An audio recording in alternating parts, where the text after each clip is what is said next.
So talking about the beef ribs, we get a 123A beef short plate rib. So a lot of people wonder, where do y'all get these big ribs from? Because they usually don't sell these in your typical supermarket. You can't go get these at HEB typically. They usually have the thin ribs or the chuck ribs, which are a lot smaller. So this is a 123A beef short plate rib. Some people might be more familiar with the chuck rib, which is going to be ribs 2, 3, 4, and 5 on the cow. And then you've got the plate rib, which is 6, 7, and 8. This is going to be a really, really high quality piece of meat. The best beef rib on a cow. That's what we use here at Terry Black's Barbecue. Yeah, so the beef ribs are easy. We get ours come in 2 ribs to a package. There's not a lot of trimming them. It's much different than brisket. There's not much you can do unless there's some flap or fatty, flappy stuff. But usually real easy.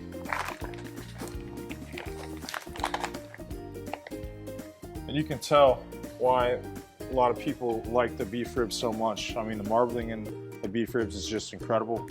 As you can tell as well, it's much different than a brisket. There's some decent fat coverage. It's not too thick though. There's not a lot of trimming to do.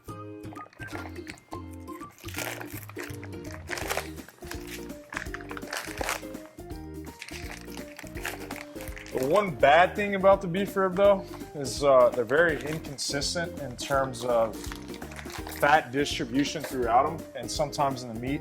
There's always a big side of the bone, which you see the bone here, it's nice and thick, and then a smaller side over here where the bone gets small.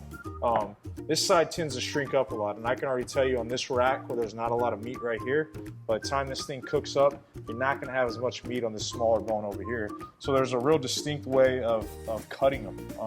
When you cut them, you kind of angle your knife certain ways to try to get as much even distribution on each rib as possible. Now on these ribs as well, you can tell how thick it is on this side and how thin it is on this side. So that's kind of a different way of cooking them almost. We'd start with this side of the fire and probably finish with this side of the fire as well, since it is a little bit thicker and that heat's going to be coming into it. One tip for cooking these though is if you do have a beef rib that doesn't have as much meat or fat on one section, you want to point that away from the fire. So throughout the cook, you might spin this beef rib. If you see that, hey, it's starting to pull back in one certain area, well, you're gonna slightly rotate that to where the fire hits it here and rolls across this way, as opposed to the fire hitting it directly in that spot and causing it to pull back even more. So earlier in the week, we started with 53 beef ribs today on a Monday. As we get up into the weekend, we do about 95 racks on Saturday. So 3 bones to each rack, so it's a lot of ribs.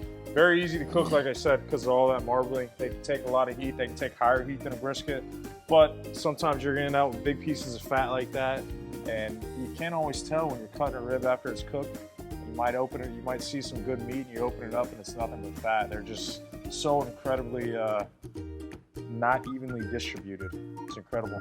But to prepare these for the pit, same process as a brisket. We do a slather on there, and these really do need a slather, even more than a brisket typically. You won't get a lot of rub that'll attach to the beef rib unless you put a slather on there. So we go half mustard, half vinegar. And again, one of the important things is when you're putting on a slather, you don't want to put too much. If you put too much slather on there, that rub's going to stick on top and really clump up, and it's going to start to flake off as that bark builds.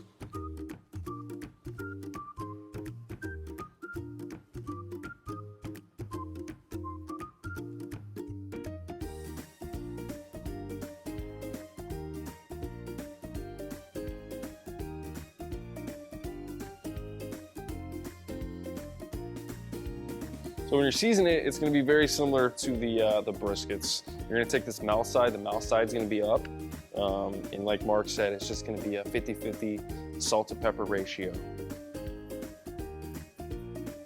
And we put a light coat on the bottom side. Some people say that's not needed, but we prefer to evenly coat the whole beef rib.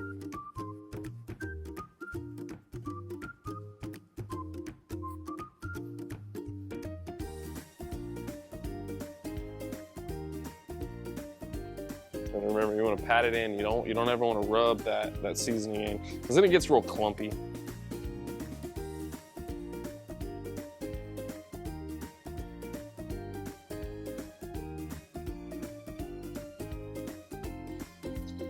So there you have it. We got an even coat.